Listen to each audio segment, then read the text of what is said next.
More than 70 MPs have announced plans to quit at the next election after a turbulent period in politics, including 43 Tories, as Labour surges ahead in the polls. Payments for MPs who lose their seats or step down at the next election will be doubled under a shake-up by the expenses watchdog. Ousted politicians were entitled to 2 months' pay, around £8,600, to allow them to shut their offices and pay off their staff if they are voted out. But the Independent Parliamentary Standards Authority, IPSA, which governs MPs' expenses, has decided to double this to 4 months, around £17,300 at the next election, which is expected in 2024. MPs who step down voluntarily will be entitled to the payouts for the first time. But this won't apply to parliamentarians who quit the Commons before the general election. More than 70 MPs have announced plans to quit at the next election after a turbulent period in politics.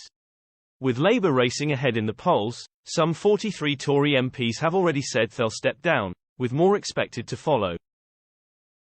Top Conservatives throwing in the towel include Defence Secretary Ben Wallace, ex-Cabinet Ministers Dominic Raab, Sajid Javid and Matt Hancock, and absentee MP Nadine Dorries, who has still not stepped down more than 10 weeks after she said she would go. IPSA said the decision was made because the time to fully close down her MP's parliamentary and financial affairs was longer than the time covered.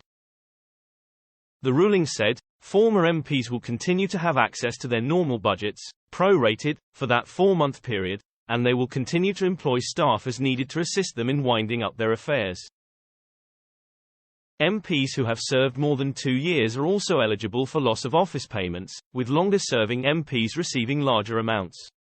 The payments, similar to redundancy packages, will be available to all eligible MPs who leave Parliament at the next election. IPSA, which was established following the MP expenses scandal, is an independent body and the new rules do not need to be approved by Parliament.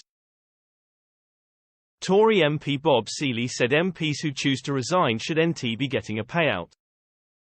He told Talk TV, "I'm not particularly happy about this either because it just shows us in a bad light, and despite the fact it's an independent body, everyone is going to blame us for it. It really winds me up, frankly. If you lose an election, fair enough, because you have adjustment costs etc. But if you choose to resign, you should be getting a payout."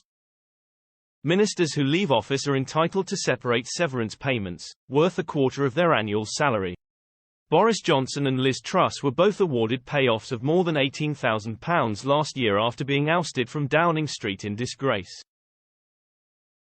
Documents slipped out at the start of the summer recess in July revealed that £455,392 was paid out to former ministers, some of whom rejoined the government months later, during the political chaos in 2022.